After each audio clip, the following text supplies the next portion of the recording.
எரேமியா தீர்க்கதரிசியின் புஸ்தகம் 27ஆம் அதிகாரம். யோசியாவின் குமாரனும் யூதாவின் ராஜாவும் ஆகிய யோயாக்கீமுடைய ராஜ்யபாரத்தின் துவக்கத்திலே கர்த்தரால் எரேமியாவுக்கு உண்டான வார்த்தை.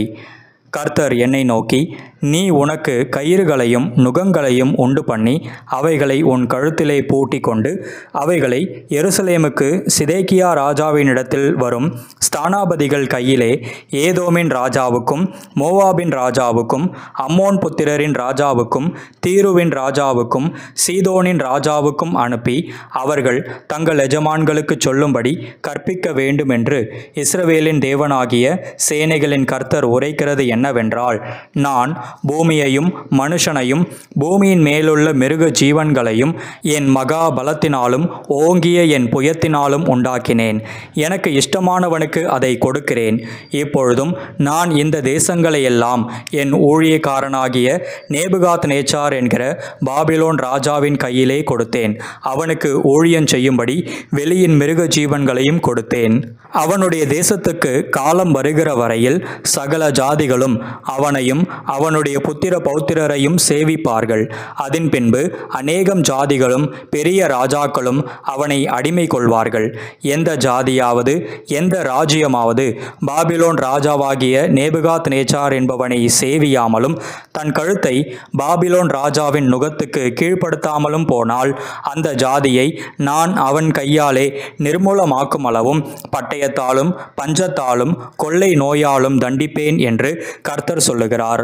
பாபிலோன் ராஜாவை நீங்கள் சேவிப்பதில்லை என்று உங்களுக்கு சொல்லுகிற உங்கள் தீர்க்கதரிசிகளுக்கும் உங்கள் குறிகாரருக்கும் உங்கள் சொப்பனக்காரருக்கும் உங்கள் நாட்பார்க்கிறவர்களுக்கும் உங்கள் சூனியக்காரருக்கும் நீங்கள் செவி கொடாதிருங்கள். நான் உங்களை உங்கள் தேசத்திலிருந்து தூரப்படுத்துகிறதற்கும் உங்களை துரத்தி விடுகிறதற்கும் நீங்கள் அழிகிறதற்குமாக அவர்கள் உங்களுக்கு பொய்யான தீர்க்கதரிசனம் சொல்லுகிறார்கள். ஆனாலும் எந்த ஜாதி தன் கழுத்தை பாபிலோன் ராஜாவின் நுகத்துக்கு கீழ்ப்படுத்தி அவனை சேவிக்குமோ அந்த ஜாதியை தன் தேசத்தை பயிரிட்டு அதிலே குடியிருந்து தாபரிக்க பண்ணுவேன் என்று கர்த்தர் சொல்லுகிறார். இந்த எல்லா வார்த்தைகளின்படியே நான் யூதாவின் ராஜாவாகிய சிதேக்கியாவோடு பேசி, உங்கள் கழுத்தை பாபிலோன் ராஜாவின் நுகத்துக்கு கீழ்ப்படுத்தி அவனையும் அவன் ஜனத்தையும் சேவியுங்கள், அப்பொழுது பிழைப்பீர்கள். பாபிலோன் ராஜாவை சேவியாமற் போகிற ஜாதிக்கு விரோதமாக கர்த்தர் சொன்னதின்படியே நீயும் உன் ஜனமும் பட்டயத்தாலும் பஞ்சத்தாலும் கொள்ளை நோயாலும் சாவானேன். நீங்கள் பாபிலோன் ராஜாவை சேவிப்பதில்லை என்று உங்களுடனே சொல்லுகிற தீர்க்கதரிசிகளின் வார்த்தைகளை கேளாதிருங்கள். அவர்கள் உங்களுக்கு பொய்யான தீர்க்கதரிசனம் சொல்லுகிறார்கள். நான் அவர்களை அனுப்பினதில்லை. நான் உங்களை துரத்தி விடுகிறதற்கும் நீங்களும் உங்களுக்கு தீர்க்கதரிசனம் சொல்லுகிற தீர்க்கதரிசிகளும் அழிந்து போகிறதற்கும் அல்லவோ இவர்கள் என் நாமத்தை சொல்லி பொய்யான தீர்க்கதரிசனம் உரைக்கிறார்கள் என்று கர்த்தர் சொல்லுகிறார் என்றேன். மேலும் நான் ஆசாரியரையும் இந்த எல்லா ஜனங்களையும் நோக்கி, இதோ கர்த்தருடைய ஆலயத்தின் பணிமுட்டுகள் இப்பொழுது சீக்கிரத்திலே பாபிலோனிலிருந்து திரும்பிக் கொண்டு வரப்படும் என்று உங்களுக்கு தீர்க்கதரிசனம் சொல்லுகிற உங்களுடைய தீர்க்கதரிசிகளின் வார்த்தைகளை கேளாதிருங்கள் என்று கர்த்தர் சொல்லுகிறார். அவர்கள் உங்களுக்கு பொய்யான தீர்க்கதரிசனம் சொல்லுகிறார்கள். அவர்களுக்கு செவி கொடாதிருங்கள். பாபிலோன் ராஜாவை சேவியுங்கள், அப்பொழுது பிழைப்பீர்கள். இந்த நகரம் பாழாய் போக வேண்டியதென்ன? அல்லது அவர்கள் தீர்க்கதரிசிகளாயிருந்து அவர்களிடத்திலே கர்த்தருடைய வார்த்தை இருந்தால் கர்த்தருடைய ஆலயத்திலும் யூதா ராஜாவின் அரமனையிலும் எருசலேமிலும் மீதியான பணிமுட்டுகள் பாபிலோனுக்கு போகாதபடிக்கு அவர்கள் சேனைகளின் கர்த்தரை நோக்கி மன்றாடட்டுமே. பாபிலோன் ராஜாவாகிய நேபுகாத் நேச்சார் யோயாக்கீமின் குமாரனாகிய எகோனியா என்னும் யூதாவின் ராஜாவையும் யூதாவிலும் எருசலேமில் இருந்த பெரியோர் அனைவரையும் எருசலேமிலிருந்து பாபிலோனுக்கு சிறைப்பிடித்து கொண்டு போகையில் எடுக்காமல் விட்ட சகல தூண்களையும் கடல் தொட்டியையும் ஆதாரங்களையும் இந்த நகரத்தில் மீதியான மற்ற பணிமுட்டுகளையும் குறித்து சேனைகளின் கர்த்தர் சொல்லுகிறது என்னவென்றால், கர்த்தருடைய ஆலயத்திலும் யூதா ராஜாவின் அரமனையிலும் எருசலேமிலும் மீதியான அந்த பணிமுட்டுகள் பாபிலோனுக்கு கொண்டு போகப்படும் என்று இஸ்ரவேலின் தேவனாகிய சேனைகளின் கர்த்தர் சொல்லுகிறார். நான் அவைகளை விசாரிக்கும் நாள் வரைக்கும் அவைகள் அங்கே இருக்கும். பின்பு அவைகளை திரும்ப இந்த ஸ்தலத்திற்கு கொண்டு வர பண்ணுவேன் என்று கர்த்தர் சொல்லுகிறார் என்றேன். எரேமியா தீர்க்கதரிசியின் புஸ்தகம் 28ஆம் அதிகாரம். யூதாவுடைய ராஜாவாகிய சிதேக்கியா அரசாள துவக்கின 4ஆம் வருஷம் 5ஆம் மாதத்திலே அசூரின் குமாரனாகிய அனனியா என்னப்பட்ட கிபியோன் ஊரானாகிய தீர்க்கதரிசி கர்த்தருடைய ஆலயத்திலே ஆசாரியர்களும் சகல ஜனங்களும் பார்த்திருக்க என்னை நோக்கி, இஸ்ரவேலின் தேவனாகிய சேனைகளின் கர்த்தர் உரைக்கிறது என்னவென்றால், பாபிலோன் ராஜாவின் நுகத்தை முறிப்பேன். பாபிலோன் ராஜாவாகிய நேபுகாத்நேச்சார் இவ்விடத்திலிருந்து எடுத்து பாபிலோனுக்கு கொண்டு போன கர்த்தருடைய ஆலயத்தின் பணிமுட்டுகளை எல்லாம் நான் 2 வருஷ காலத்திலே இவ்விடத்துக்கு திரும்ப கொண்டு வர பண்ணுவேன். யோயாக்கீமின் குமாரனாகிய எகோனியா என்கிற யூதாவுடைய ராஜாவையும் பாபிலோனுக்கு சிறையாக கொண்டு போகப்பட்ட யூதர் அனைவரையும் நான் இவ்விடத்துக்கு திரும்பி வர பண்ணுவேன். பாபிலோன் ராஜாவின் நுகத்தை உடைப்பேன் என்றார் என்று சொன்னான். அப்பொழுது எரேமியா தீர்க்கதரிசி ஆசாரியர்கள் பார்த்திருக்கவும் கர்த்தருடைய ஆலயத்தில் நின்றிருந்த ஜனங்கள் எல்லாரும் பார்த்திருக்கவும் அனனியா தீர்க்கதரிசியை நோக்கி, ஆமென், கர்த்தர் அப்படியே செய்வாராக. கர்த்தருடைய ஆலயத்தின் பணிமுட்டுகளையும் சிறைப்பட்டு போன அனைவரையும் பாபிலோனிலிருந்து திரும்பி வர பண்ணுவார் என்று நீ தீர்க்க தரிசனமாக சொன்ன உன் வார்த்தைகளை கர்த்தர் நிறைவேற்றுவாராக. ஆகிலும் உன் செவிகளும் சகல ஜனத்தின் செவிகளும் கேட்க நான் சொல்லும் வார்த்தையை கேள். பூர்வ காலம் முதல் எனக்கு முன்னும் உனக்கு முன்னும் இருந்த தீர்க்கதரிசிகள் அநேகம் தேசங்களுக்கு விரோதமாகவும் பெரிய ராஜ்யங்களுக்கு விரோதமாகவும் யுத்தத்தையும் பஞ்சத்தையும் கொள்ளை நோயையும் குறித்து தீர்க்க தரிசனம் சொன்னார்கள். சமாதானம் வரும் என்று தீர்க்கதரிசி தீர்க்க தரிசனம் சொல்லியிருக்க அந்த தீர்க்கதரிசி சொன்ன வார்த்தையின்படியே வந்தால் அப்பொழுது அவன் கர்த்தர் மெய்யாய் அனுப்பின தீர்க்கதரிசியாக விளங்குவான் என்று எரேமியா தீர்க்கதரிசி சொன்னான். அப்பொழுது அனனியா என்கிற தீர்க்கதரிசி எரேமியா தீர்க்கதரிசியின் கழுத்தில் இருந்த நுகத்தை எடுத்து அதை உடைத்து போட்டான். பின்பு அனனியா சகல ஜனங்களுக்கு முன்பாகவும் இந்த பிரகாரமாக 2 வருஷ காலத்திலே பாபிலோன் ராஜாவாகிய நேபுகாத்நேச்சாருடைய நுகத்தை சகல ஜாதிகளின் கழுத்திலும் இருந்து விலக உடைத்து போடுவேன் என்று கர்த்தர் சொல்லுகிறார் என்றான். அப்பொழுது எரேமியா தீர்க்கதரிசி தன் வழியே போனான்.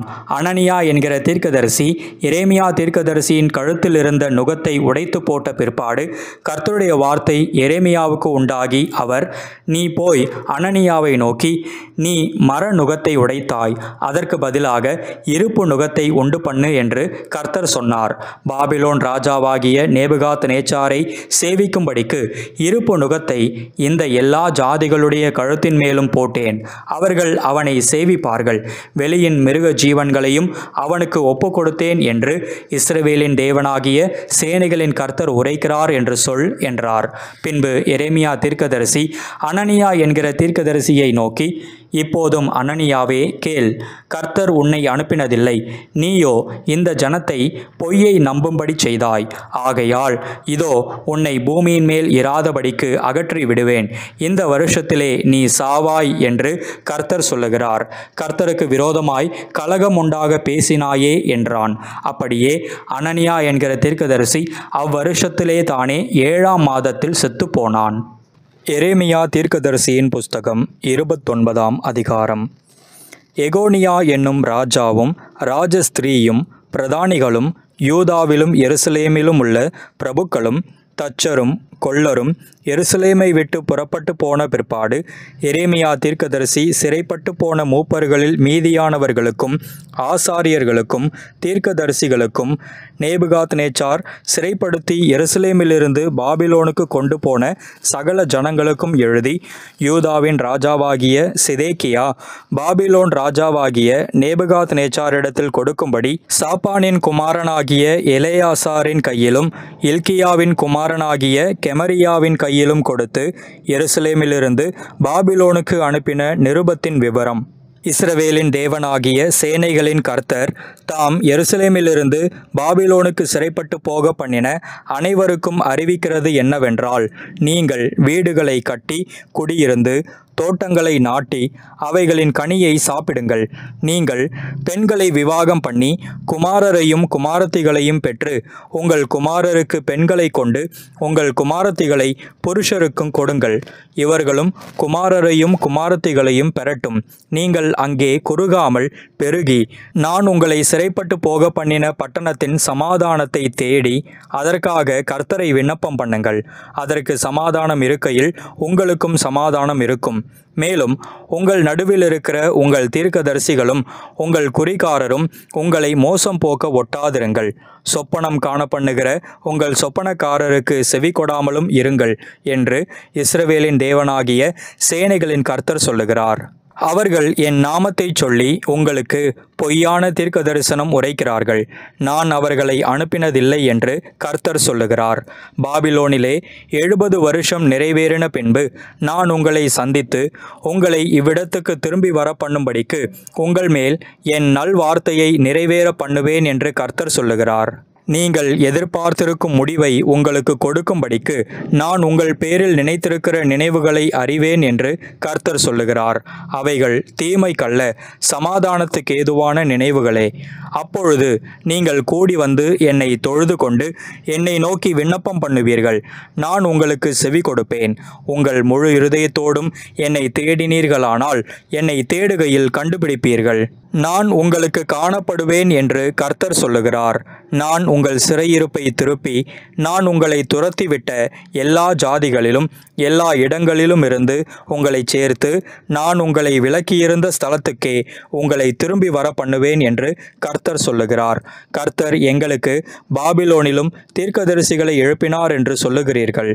ஆனால் தாவீதின் சிங்காசனத்தில் உட்கார்ந்திருக்கிற ராஜாவை குறித்தும் உங்களோடே கூட சிறையிருப்பில் புறப்பட்டு போகாமல் இந்த நகரத்தில் குடியிருக்கிற உங்கள் சகோதரராகிய எல்லா ஜனங்களை குறித்தும் இதோ நான் பட்டயத்தையும் பஞ்சத்தையும் கொள்ளை நோயையும் அவர்களுக்குள் அனுப்புவேன் என்று கர்த்தர் சொல்லுகிறார். புசிக்கத்தகாத கெட்டுப்போன அத்திப்பழங்களுக்கு அவர்களை ஒப்பாக்குவேன் என்று சேனைகளின் கர்த்தர் சொல்லுகிறார்.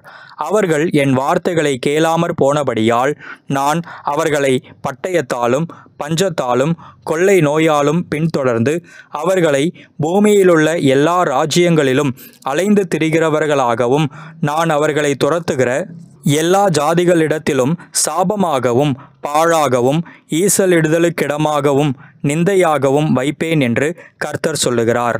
நான் உங்களிடத்திற்கு தீர்க்கதரிசிகளாகிய என் ஊழியக்காரரை ஏற்கனவே அனுப்பி கொண்டே இருந்தும் நீங்கள் செவி கொடாமற் போனீர்களே என்று கர்த்தர் சொல்லுகிறார். இப்போதும் சிறையிருக்கும்படி நான் எருசலேமிலிருந்து பாபிலோனுக்கு அனுப்பிவிட்ட நீங்கள் எல்லாரும் கர்த்தருடைய வார்த்தையை கேளுங்கள்.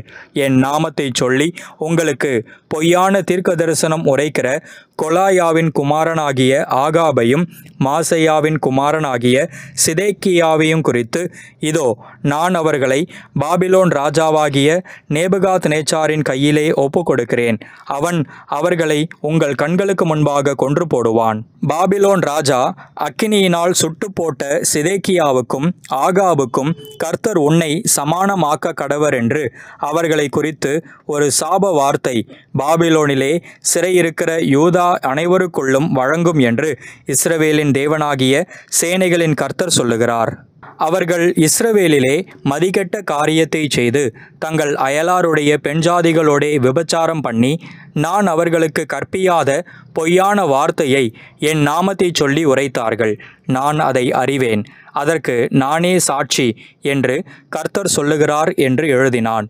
பின்னும் கர்த்தர் என்னை நோக்கி, நீ நெகலாமியனாகிய செமாயாவுக்கும் சொல்லி அனுப்ப வேண்டியது என்னவென்றால், நீ எருசலேமில் இருக்கிற எல்லா ஜனங்களுக்கும் மாசையாவின் குமாரனாகிய செப்பனியா என்னும் ஆசாரியனுக்கும் மற்ற ஆசாரியர்களுக்கும் உன் நாமத்திலே நிருபத்தை எழுதி அனுப்பினது என்னவென்று இஸ்ரவேலின் தேவனாகிய சேனைகளின் கர்த்தர் சொல்லுகிறார். இவனுக்கு அவன் எழுதியிருந்த நிருபமாவது, நீங்கள் கர்த்தருடைய ஆலயத்தின் விசாரிப்புக்காரராய் இருக்கும்படிக்கும் பிரம்மை கொண்டு தன்னை தீர்க்கதரிசியாக்கிக் கொள்ளுகிறவனாகிய எந்த மனுஷனையும் நீர் காவல் அறையிலும் தொழுவிலும் போடும்படிக்கும் கர்த்தர் உம்மை ஆசாரியனாயிருந்த யோய்தாவின் ஸ்தானத்திலே ஆசாரியனாக வைத்தாரே. இப்போதும் உங்களுக்கு தீர்க்க தரிசனம் கூறி வருகிற ஆனதோத் ஊரானாகிய எரேமியாவை நீர் கடிந்து கொள்ளாமற் போனதென்ன? இந்த சிறையிருப்பு நெடுங்காலமாக இருக்கும். நீங்கள் வீடுகளை கட்டி அவைகளில் குடியிருந்து தோட்டங்களை நாட்டி அவைகளின் கனிகளை சாப்பிடுங்கள் என்று பாபிலோனில் இருக்கிற எங்களுக்கு சொல்லி அனுப்பினான் என்று எழுதியிருந்தான். இந்த நிருபத்தை செப்பனியா என்கிற ஆசாரியன் எரேமியா தீர்க்கதரிசியின் காதுகள் கேட்க வாசித்தான். ஆதலால் கர்த்தருடைய வார்த்தை எரேமியாவுக்கு உண்டாகி அவர், சிறையிருக்கிற அனைவருக்கும் நீ சொல்லி அனுப்ப வேண்டியது என்னவென்றால், நெகலாமியனாகிய செமாயாவை குறித்து கர்த்தர், செமாயாவை நான் அனுப்பாதிருந்தும் அவன் உங்களுக்கு தீர்க்க தரிசனம் சொல்லி உங்களை பொய்யை நம்ப பண்ணுகிறபடினால், இதோ நான் நெகலாமியனாகிய செமாயாவையும் அவன் சந்ததியையும் தண்டிப்பேன். இந்த ஜனத்தின் நடுவிலே குடியிருப்பவன் ஒருவனும் அவனுக்கு இல்லாதிருப்பான். நான் என் ஜனத்துக்குச் செய்யும் நன்மையை அவன் காண்பதில்லை என்று கர்த்தர் சொல்லுகிறார். கர்த்தருக்கு விரோதமாய் கலகமுண்டாக பேசினான் என்று கர்த்தர் சொல்லுகிறார் என்று சொல் என்றார்.